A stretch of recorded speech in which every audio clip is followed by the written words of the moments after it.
Hari Om.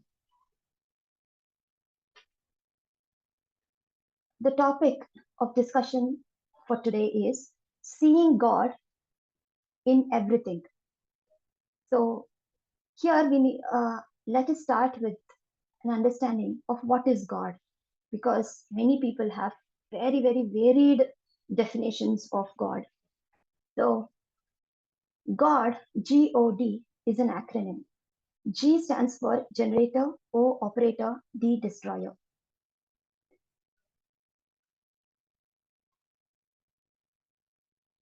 Where do we see this? We see it everywhere here. How the big, huge, magnanimous celestial bodies in the solar system and in the space, they also born, live, die. The small, tiniest cells in our own bodies and many other cells and viruses, bacteria, they born, live, die. The seasons come, the seasons go. The day comes, starts, the day ends. Like this, the cycle is constant. Born, live, die. So this is generation, sustenance, and destruction. And this is called as Ishvara. In Sanatana Dharma, it's called as Ishvara. Born, live, die. Who takes care of all these things is Ishvara, Brahmaji, Vishnu, and Shivji. So it's the integral part of the whole nature, the universal law. This universal law can be taught, is called as Dharma. So can we call God as Dharma? Yeah, many people take God as Dharma also, Dharma. So one power of Ishvara is Dharma, the basic power. Then, then what is really God? One part is Dharma is fine.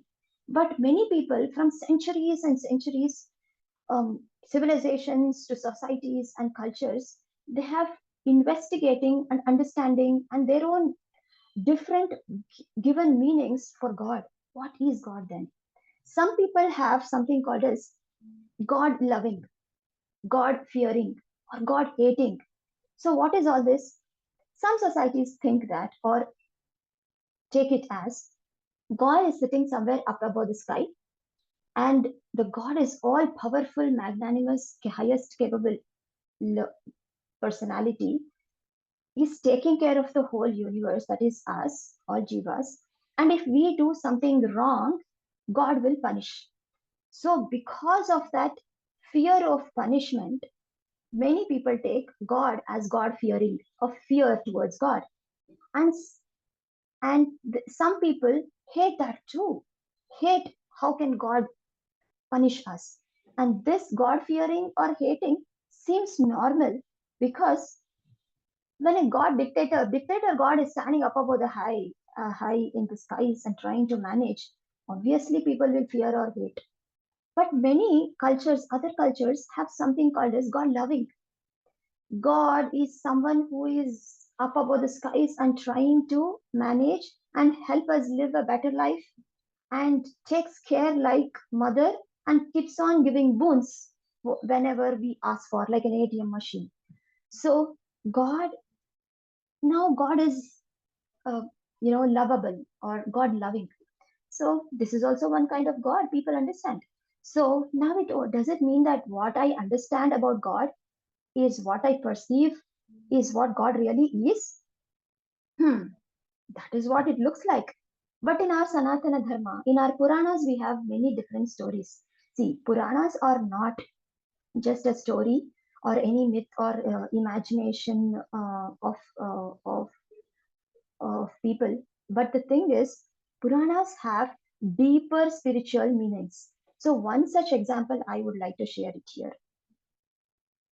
The popular story of Prahalada and his father, the king Hiranyakashipu.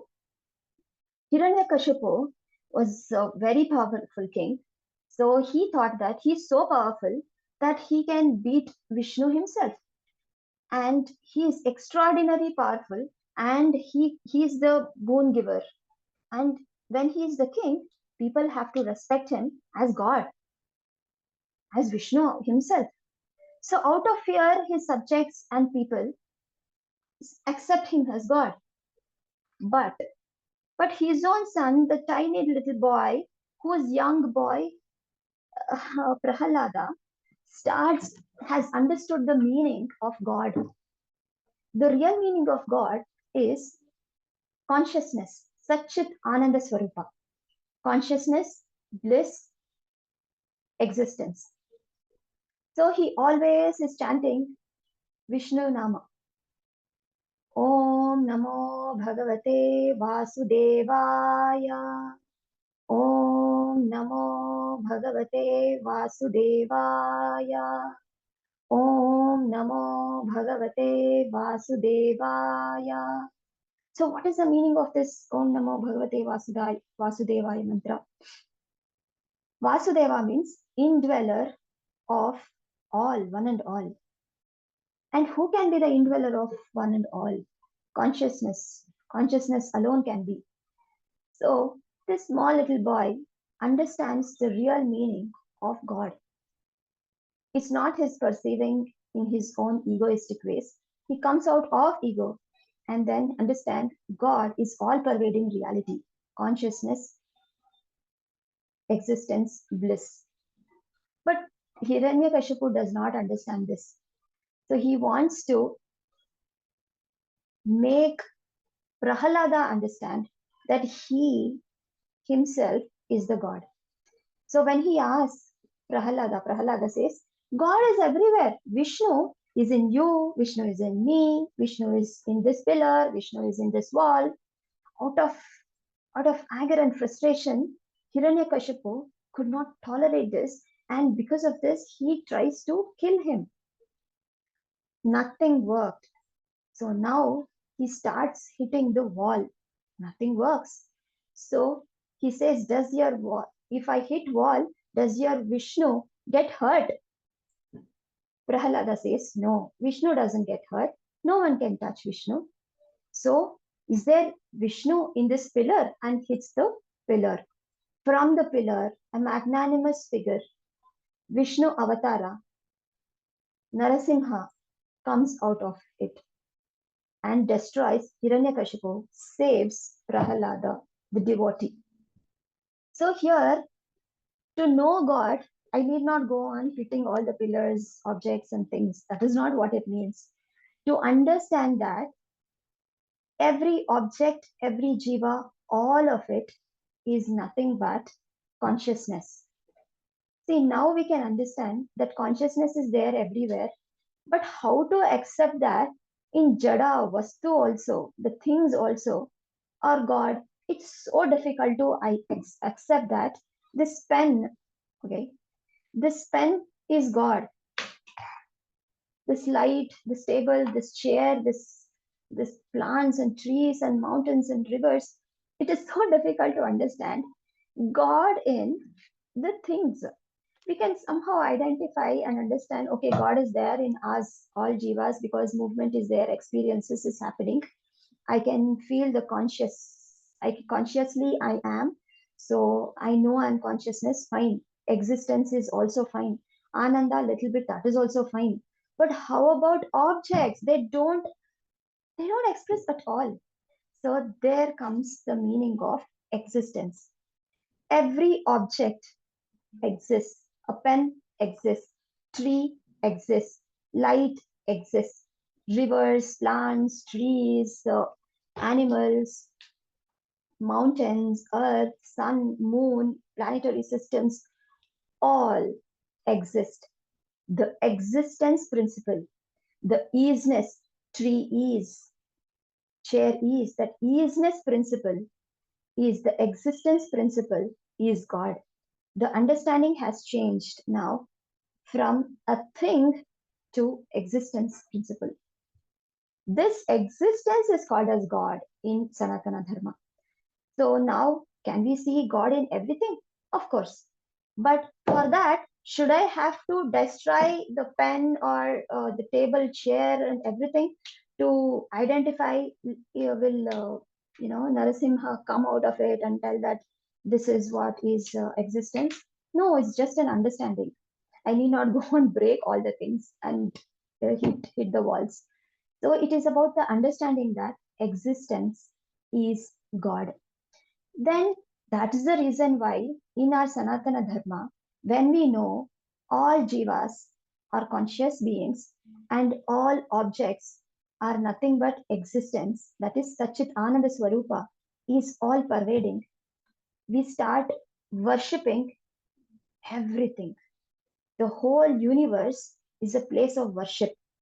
That's why we have sun god, Surya Devata, wind god, Vayu Devata, Chakshu Devata, that is seeing, sight, Devata for rain, that is Varuna Devata, Bhumata, that is the earth, that is earth is not a non-living thing, that is also Devata, that is mother. Like this, we respect and worship everything. So if that is the case, what do you mean by Devata? Devata means power of consciousness. The Ishvara runs this world through his own powers, and his powers are called as Devatas. That's the reason why we have so many temples to remind us that these temples remind us that everything is God. We touch even the pillar, the steps, and tell this is God. This is the reason of seeing God in everything. So people might not understand this. Why are they worshipping water? Why are they worshipping rocks and murtis? Because everything is God alone. Existence is everything. How can you separate existence and a rock or existence and a thing? It's not possible. So the power of God or God Himself are not different. So that's the reason why we say Loka Samasta Sukhino Bhavantu. We say all Loka, everything, everyone, uh, all jivas, birds, animals, plants, everyone be safe and fine and happy. Because everyone is nothing but in a one family. We are all one family. And that is called as Vasudhaiva Kutumbakam. We literally live that. So how even Sri Krishna in Bhagavad Gita says in many times Vasudevaha Vasudevaha Sarvam Iti. He says means Vasudeva is in every being. Ishvara Sarva Bhutanam. He tells like this in many points in his in Bhagavad Gita. So another I want to end this by making another understanding. When we know Sarvam Kalohidam Brahma, this gnana of everything is God, I want to end this with one simple story, what Guruji has shared. Two fishes are discussing. They want to know where God is. The student fishes are eager to understand where God is. So they try to go to another fish who is Guru fish. They go and approach with full reverence and ask Guru, Oh Guru, can you please explain where is water? People have told water. We need to know. Can you please show us where is water? Can we also see like how you see? Do you see water? Guru fish says, Of course, I see water. You also can see water. You are seeing water only. You are eating water, drinking water. You are made up of water. Water alone is. Without water, you are not there. I am not there. These objects and many other beings are not there. Now students are like, oh, if this is the case, can we also see water? Of course you can see water. Can you not see? Water is everywhere. See your eyes. See your eyes and ears and everything is working because of water. Without water, you are not alive. You are not there. Oh, the students are really, no. You have to prove me that water is there. I can't see it. That is what we do. We can't see consciousness. We can't see existence, bliss, and consciousness. I know inseparable part of being consciousness and existence. I understand. But the understanding is more important. It is not charma chakshu, the seeing the word meaning. Charma chakshu is not the way. Physical eyes is not the way to see God. It is gnana chakshu. Like how fish guru is trying to explain and trying to say, it is gnana alone which through which you can see God. See God does not mean physical eye see. It is understanding the Jnana Chakshu seeing God. So hopefully this was helpful.